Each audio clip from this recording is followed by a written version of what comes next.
सोमनगर नामक एक गांव में उर्मिला अपने बेटे पिंकू के साथ रहती है। उर्मिला विधवा होती है और गांव की एक फैक्ट्री में झाड़ू पोछे का काम करती है। वो अपने बेटे पिंकू को गांव के अच्छे स्कूल में पढ़ने भेजती है और पिंकू भी काफी होनहार बच्चा होता है। पिंकू बेटा, ये देखो आज मैंने तुम्हारे लिए क्या लाया है। ये तो गोपाल चंद मिष्ठान भंडार की आलू जलेबियां हैं। अरे वाह माँ, आपका बहुत बहुत शुक्रिया। मैं जानती हूँ कि तुम्हें उस मिष्ठान भंडार की आलू जलेबी कितनी पसंद है, इसलिए मैं तुम्हारे लिए ले आई हूँ ये। आज मेरी पगार मिली है बेटा, तुम ऐसे ही अच्छे से पढ़ाई करते रहो ताकि एक दिन तुम एक बड़े आदमी बन पाओ। मैं अपने जीवन में सफल नहीं हो पाई, लेकिन मैं चाहती हूँ कि तुम अपने जीवन में जरूर सफल हो। माँ, मैं आपका नाम रोशन करके ही रहूंगा, आप देखते रहना। ये हुई ना बात। चलो चलो अब जल्दी से अपनी किताबें बंद करो और पढ़ाई से थोड़ा सा ब्रेक लेकर ये खा लो। आओ। उर्मिला की तनख्वाह इतनी ज्यादा भी नहीं थी, लेकिन उसके बावजूद भी वो अपने बेटे को किसी चीज की कमी महसूस नहीं होने देती। कभी कभी वो ओवर टाइम काम करके ज्यादा पैसे कमा लेती। उर्मिला का दिल बहुत बड़ा होता है। वो गांव में किसी को परेशानी में देखती तो तुरंत उसकी मदद कर देती। मुझे नए कपड़े चाहिए, आज मेरा जन्मदिन है। 1 साल से आपने और पापा ने मुझे नए कपड़े खरीद कर नहीं दिए।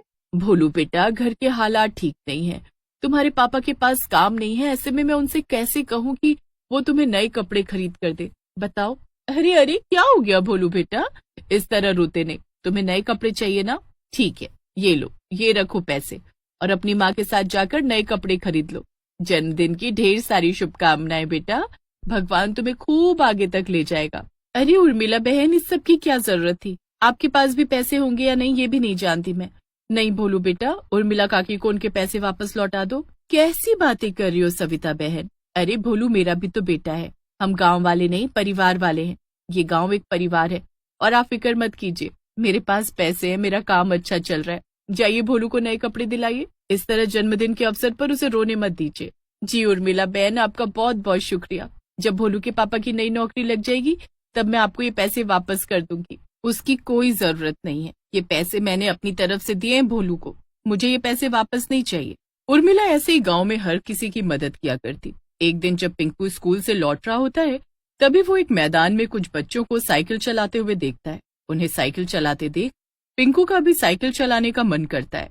अरे वाह, ये साइकिल तो कितनी मस्त है, मुझे भी ऐसी ही साइकिल चाहिए। मैं आज ही माँ को जाकर बताऊंगा इसके बारे में।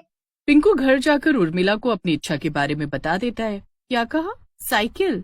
हाँ माँ, एक सुंदर सी साइकिल जिस पर सवार होकर मैं स्कूल आया जाया करूँगा और साथ ही शाम को पढ़ाई करके पूरे गांव की सैर भी करूँगा। कितना मजा आएगा ना। कभी कभी तो आपको भी फैक्ट्री छोड़ दिया करूँगा, आप साइकिल के पीछे वाली सीट पर बैठ जाना। ठीक है बेटा, अगले महीने तुम्हारा जन्मदिन है, तुम्हारे जन्मदिन के मौके पर ही मैं तुम्हें नई साइकिल दूंगी। लेकिन हाँ, उससे पहले तुम्हारी परीक्षा भी है, तो साइकिल पाने के जोश में पढ़ाई करना मत भूलना।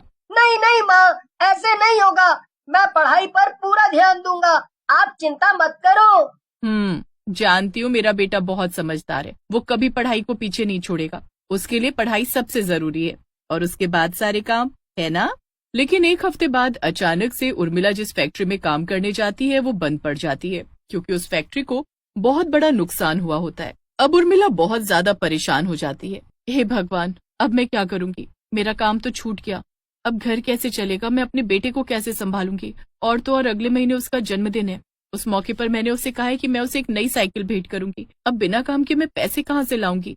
उर्मिला अब अगले ही दिन से नया काम ढूंढना शुरू करती है। एक हफ्ता ऐसे ही बीत जाता है, लेकिन सुबह से शाम तक दर दर भटकने के बाद भी उर्मिला को कोई नौकरी नहीं मिलती। वो बहुत उदास हो जाती है। और माँ, कैसा रहा आज का दिन? आजकल आप बड़ी जल्दी आ रही हैं फैक्ट्री से। हाँ बेटा, आजकल काम थोड़ा कम हो चुका है, इसीलिए मैं पिंकू को कुछ नहीं बताऊंगी।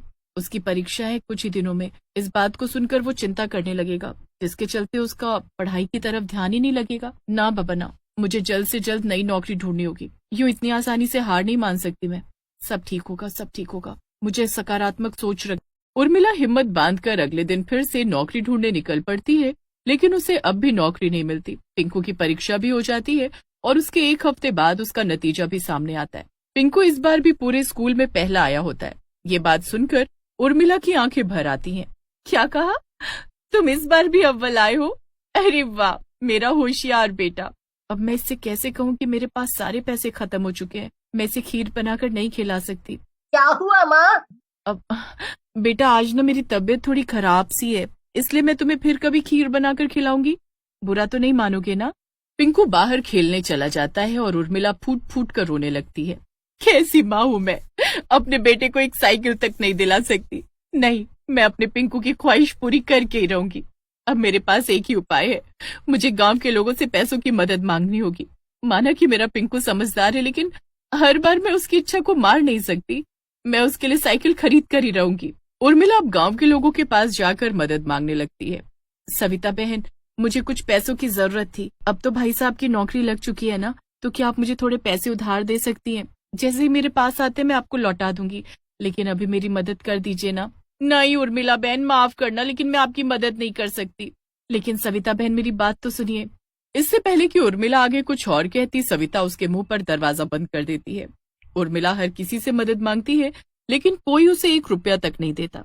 मैंने हमेशा सबकी मदद की, मेरे पास इतने पैसे नहीं थे, लेकिन फिर भी निस्वार्थ भाव से सबकी मदद की। लेकिन आज उन सभी लोगों ने मेरे साथ बहुत गलत किया। पिंकू के जन्मदिन पर उर्मिला उसे साइकिल नहीं दे पाती और उसे आखिरकार पिंकू को अपनी नौकरी छूट जाने का सच बताना ही पड़ता है। मुझे माफ कर देना बेटा, लेकिन मैं मजबूर थी। मैं भी क्या करती, किसी ने मेरी मदद नहीं की। कोई बात नहीं माँ, जब आपकी नौकरी लगेगी तब दिला देना मुझे नई साइकिल। उदास पिंकू इतना कहकर वहां से चला जाता है। पिंकू बेटा, रुक तो जाओ। लेकिन शाम तक गांव में खबर फैलती है कि जंगल में पिंकू की लाश मिली है। उर्मिला के पैरों तले जमीन खिसक जाती है। वो फौरन जंगल पहुंचती है। पिंकू, मेरा बच्चा, ये क्या हो गया तुझे? तू मुझे छोड़कर नहीं जा सकता। मैं अपने बेटे की आखिरी इच्छा भी पूरी नहीं कर पाई। उर्मिला अपने बेटे के बिना नहीं रह पाती और वो भी अपनी जान देकर मर जाती है। मरने के बाद वो चुड़ैल लोक में अपने बेटे से मिलती है। उर्मिला अब एक चुड़ैल बन चुकी थी, वहीं पिंकू एक भूतिया बच्चा।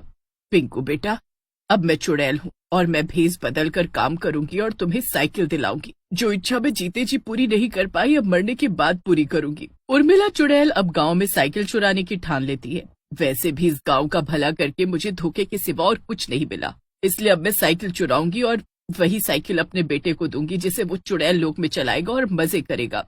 उर्मिला रात में इधर उधर भटकती है और तब उसकी नजर एक घर पर पड़ती है, जहां बाहर एक नई नवेली साइकिल पार्क की हुई थी। लगता है ये हाल ही में खरीदी हुई साइकिल है। अच्छी बात है, मेरे पिंकू को लगेगा कि मैंने वाकई में उसके लिए नई साइकिल खरीदी है। उर्मिला वो साइकिल चुराकर चुड़ैल लोक जाती है और अपने बेटे को वो साइकिल दे देती है, जिसे चलाकर वो बहुत खुश हो जाता है। लेकिन चुड़ैल लोक में चलाते चलाते वो साइकिल अचानक से एक पेड़ से टकराकर टूट जाती है, जिस कारण पिंकू बहुत उदास हो जाता है।